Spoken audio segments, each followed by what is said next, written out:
Very good morning, everybody. We have been discussing scope of HRM, and so far we have already discussed, as you see on the screen, there are 15 points. It's a very detailed chapter, but I have condensed it in some or the other way, especially for you.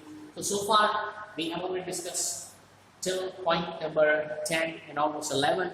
I have been discussing. Now let's move on to, as I have already explained to you before, that from point 11 to point 15, these are the very prominent and new functions of human resource management scope, which we discussed earlier. There was, at the place of HR, there was personnel management. Under personnel management, we didn't have such kind of functions like motivation, communication, welfare and health, safety of human resources. We had only basic functions. But as I last video I had told you that motivation, communication, welfare, safety of health, and health of human resources, industrial relations, these are new and modern functions which have been attached or added to the scope of HRM. So motivation, keeping employees of the organization motivated, happy and satisfied is one of the core habits, is one of the important activities of HR department. Time on time, we have to craft different motivation plans, reward plans, financial incentives, non-financial incentives to keep the employees motivated and interested in the organization so that they can give their 100% and work efficiently and effectively for the betterment of the organization as well as their own. So this is all about motivation, how to motivate them, how to motivate employees, how to increase the employees at all the levels so that they give their 100% to the organization. So this is all about motivation, one of the core functions of communication department. Also under HR department there is also brand, or we can say corporate communication department, which carries out some kind of motivation plans through their communication activities. Next function that is called about communication. Well, communication itself today is developing a kind of core industry itself, but here what we understand communication to the scope of HRM, that is all about your corporate communication which is happening within the organization among its employees, from top to bottom, bottom to top, or diagonal communication as well, horizontal from department to department, level to level, or position to position communication. Communication environment of the organization should be open and free and frank, so that there is no scope for rumors or non-verbal communications which could be detrimental for the organization. What communication system should be there, how employees or people or executives working at different level will interact with themselves, direct or indirect channels, what kind of processes would be there for the communication, as personal communication as well as organizational communication as well as interdepartmental communication.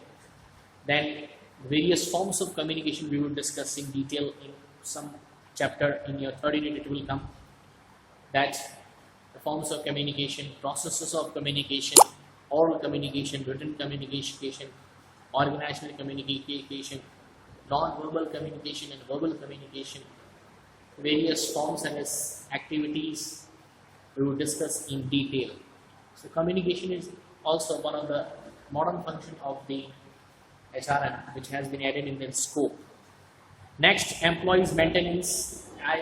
This point I had already explained in my last couple of videos. I explained this point, but again, maintaining employees means there is demand and supply in the organization of employees. We have been HR manager or HR executives. It is the duty of HR manager to ensure the smooth supply of human resources in the organization so that there is no dearth or shortage of the employees for the smooth functioning of the organization.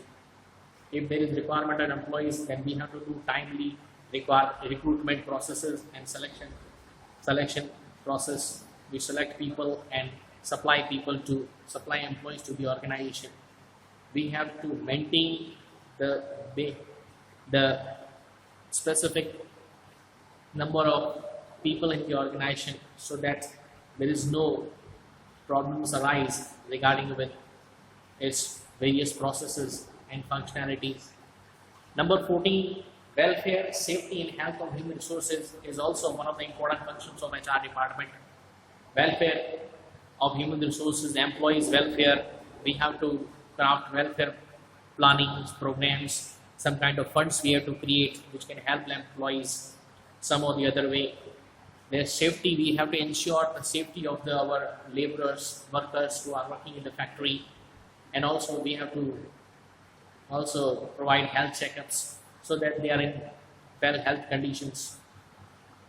Welfare, safety and health of the human resources or employees is also very important for the organization, and a lot of very important activity also from the side of human resource department.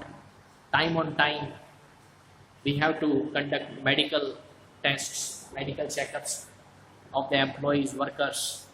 All these things we have to do, safety plans, safety measures we have to take in terms of natural calamity, in terms of strike, lockdowns, some kind of unexpected events. We have to make sure that our employees are in well condition and they can do, and while working in the organization there is no hazard, there are no dangers to their health and safety.